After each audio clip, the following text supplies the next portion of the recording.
Welcome to another episode of The Read Pile. At one of the points when I was getting back into comics in a major way, I believe this is post New 52, I kept hearing about Brubaker and Phillips on Criminal, how good that was, and I'm now questioning my sanity because I thought I had grabbed both Incognito and Criminal. I've scoured this room, I can't find Criminal anywhere, and I don't think I was getting rid of books back then, so I'm now questioning whether or not I ever read Criminal at all.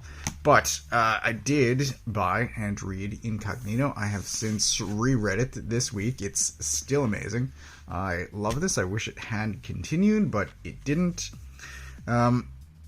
This was done in 2009, this in 2011, both put out by Marvel's Icon line.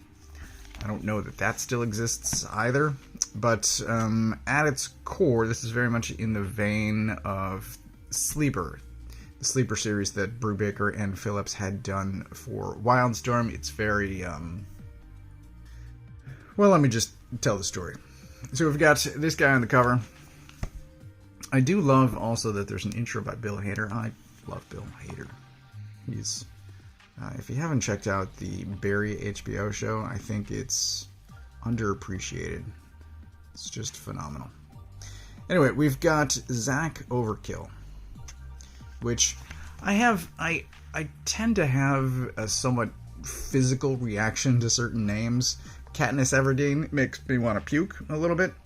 There's a new Amazon show, Citadel. One of the main characters in that is Mason Kane, and that name makes me want to punch people.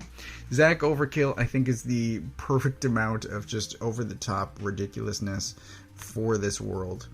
I'll say that the term used in here is not superhero and supervillain. It's science hero and science villain, which is also clever.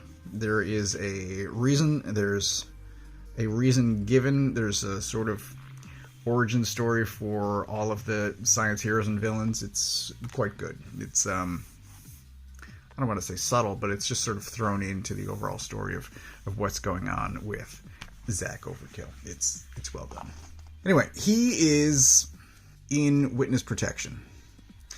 He was a science villain. He was captured at one point and turned, and it is now 3 years later, I believe, and he is extremely bored. He is working an office job. He's literally delivering the mail. I think I just saw him pushing a cart. Yeah, here. He's delivering mail to the office.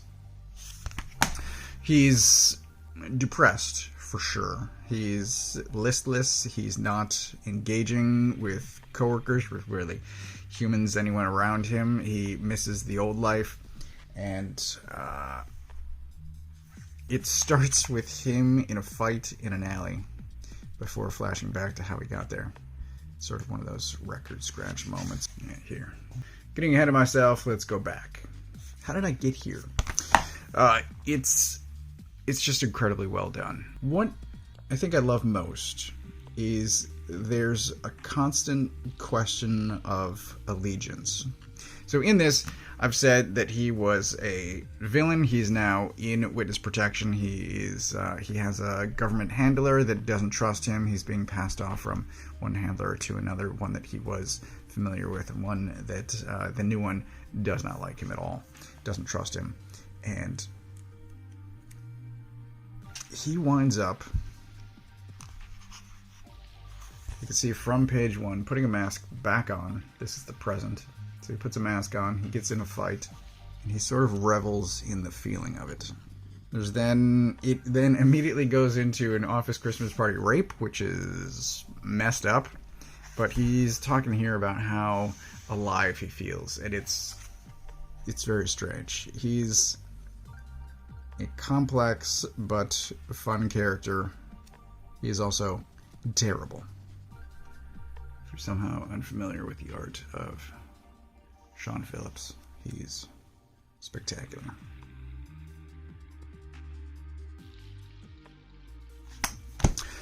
Yes, highly recommended, both of these. So in this, to get into the story, in this, He is in witness protection. They have the government has stripped him of his powers. He finds a way to get his powers back. He then some of the people that he used to work for realize that he is not dead.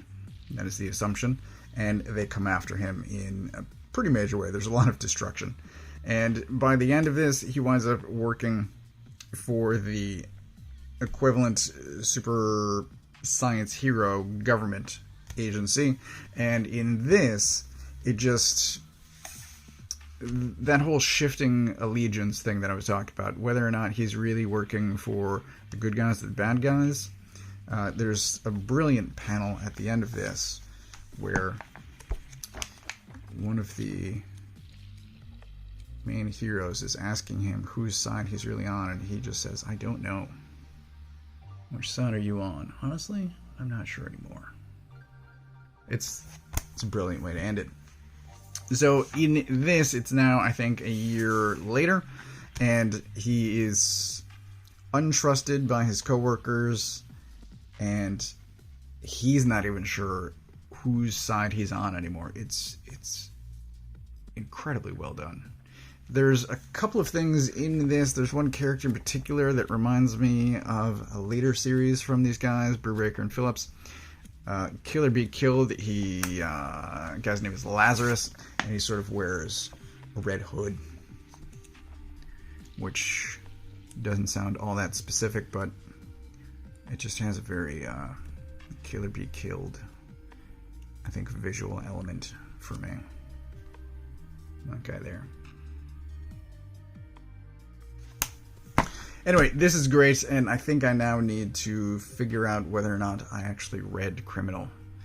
For years, I've thought that I tried them both. I had a preference for Incognito, and I was sort of resentful of Criminal because it continued on, whereas this did not. And now I'm not sure that that's true. So I may actually have a PDF. I need to go through my hard drive. I know I bought some Humble Bundles years ago, and I think there's a bunch of Brubaker stuff in there, so I might have Criminal without having to buy a physical copy. But that's all on me. This is great, highly recommended, and I wish they would return to this, but I also enjoy the stuff that they're doing now, so I don't know. I'll take what I get.